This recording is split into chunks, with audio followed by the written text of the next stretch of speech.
Oi, gente. Então, eu disse a vocês no primeiro vídeo que eu ia colocar umas experiências aqui de como Deus cuidou de mim esse tempo todo, que eu vejo que é coisa de Deus, né?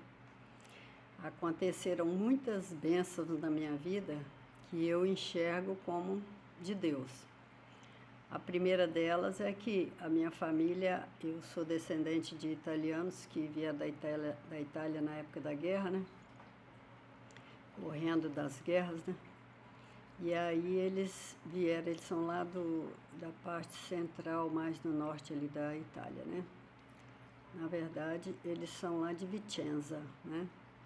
E aí eles vieram para cá no navio. Vocês já repararam aqueles navios que chegaram aqui? Tem um monte de foto aí, vou colocar uma aí se eu conseguir. Os navios superlotados, daquelas pessoas buscando um novo lugar. Aqueles navios, era todo mundo como que amontoado dentro daquilo, né? Então eu fico vendo que já é um milagre eles terem chegado aqui, porque demorou quase um mês ou mais de um mês a viagem para chegar aqui no Brasil. E chegaram aqui com vida, né? Depois daqui chegaram no Rio, chegaram em Vitória e foram até Benevente, por ali, foram até Alfredo Chaves e foram andando nesses vapor, nesses barcos, sei lá o que eles pegavam e ia, né? Veio de navio, depois pegou outra embarcação e outra até chegar onde eles chegaram, Alfredo Chaves, né, na época. Nem era Alfredo Chaves, eu acho que era outro lugar, nome. Mas eu fico pensando que eles tiveram esse trajeto todinho de lá até aqui e Deus trouxe e eles conseguiram chegar aqui inteiros. E aí foram para o lugar ali que era parecido, parecido lá com o clima lá de onde eles moravam. Então foi para aqui, para o Espírito Santo, para os lugares mais altinhos ali, né? E chegaram até a um lugar chamado Brejetuba, lá em Afonso Cláudio, que era um município, depois se emancipou, né? Brejetuba. E na realidade ainda tinha um outro lugarzinho que eles ficaram, que era Brejaubinha. Imagina, né? Aquele lugarzinho bem pequenininho. Já fui lá, já visitei, já fui quando eu era pequena, novinha, com o papai, fui conhecer tudo lá, conheci os parentes todos. E recentemente eu fui lá em busca da certidão do meu bisavô. O que eu quero dizer para vocês é que a minha história começa com eles, né? Eles e a família da minha avó, que qualquer dia eu conto também. Mas por parte de avó, né? Que agora eu vou contar por parte do meu pai. O meu pai, quando era pequeno, aconteceu uma coisa muito difícil com ele.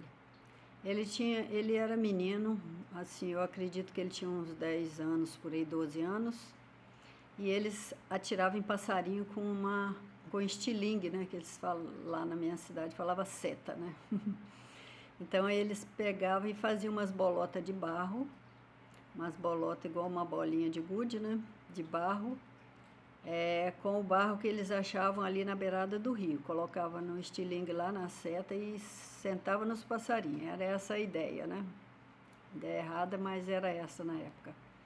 E os meninos se juntavam lá. E esse menino foi, não sei se foi com outro colega dele, ou primo, ou parente, porque os quintais eram todos colados um no outro, né? Lá na roça.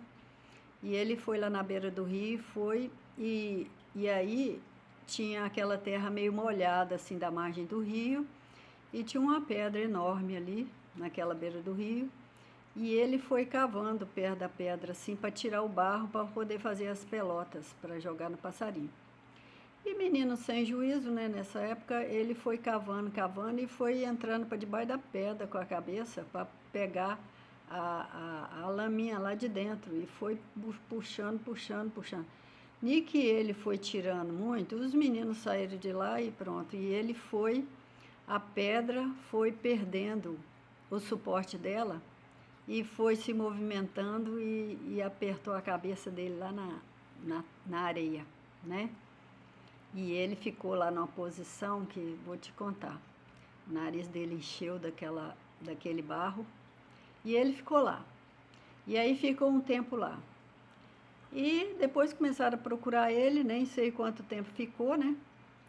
quando um menino falou assim, eu fui procurar ele, mas lá perto da pedra que ele estava só tem um sanguinho descendo lá debaixo da pedra. Aí todo mundo correu para lá para ver o que sanguinho era esse. Era a cabeça dele que estava embaixo da terra e ele estava lá, imobilizado lá.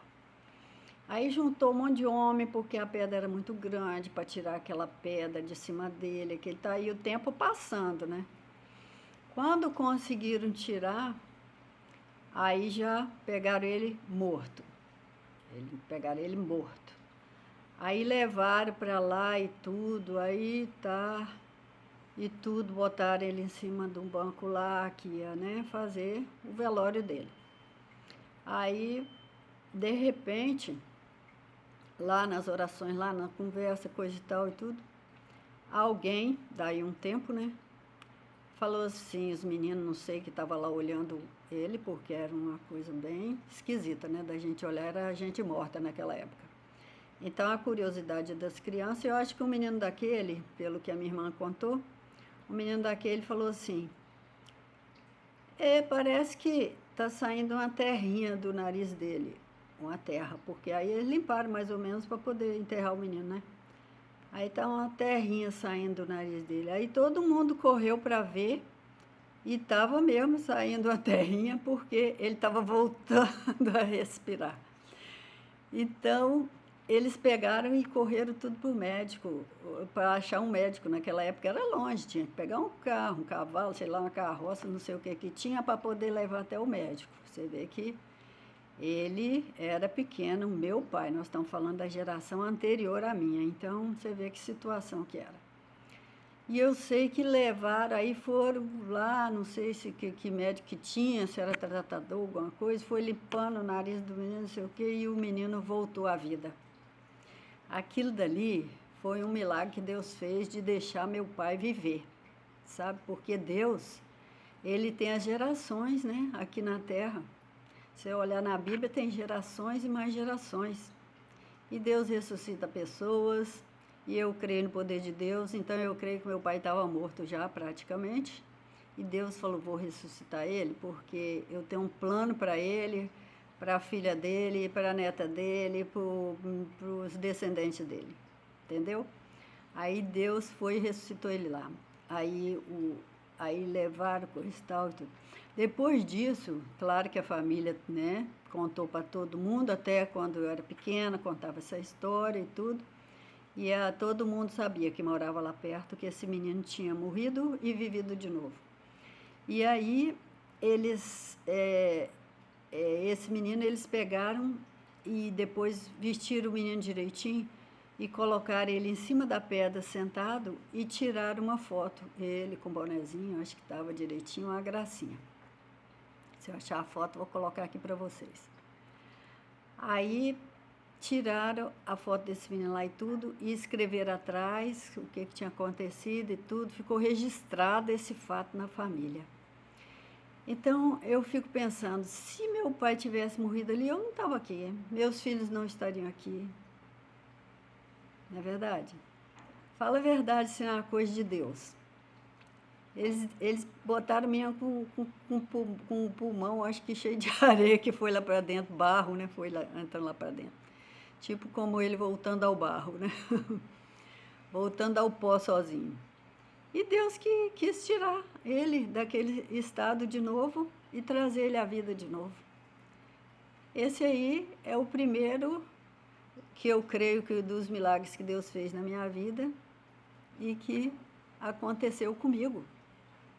Então, são aqueles sinais que eu falei para vocês que a gente tem que ficar prestando atenção, porque a gente não percebe isso. E se ninguém conta para a gente, nem eu sabia que eu estava arriscada a não estar nem aqui mais, né? Então, é o poder de Deus na vida da gente, da nossa família, dos nossos ancestrais. Vamos agradecer a Deus todos os dias, porque nós estamos vivos. Glória a Deus. Grande beijo para vocês.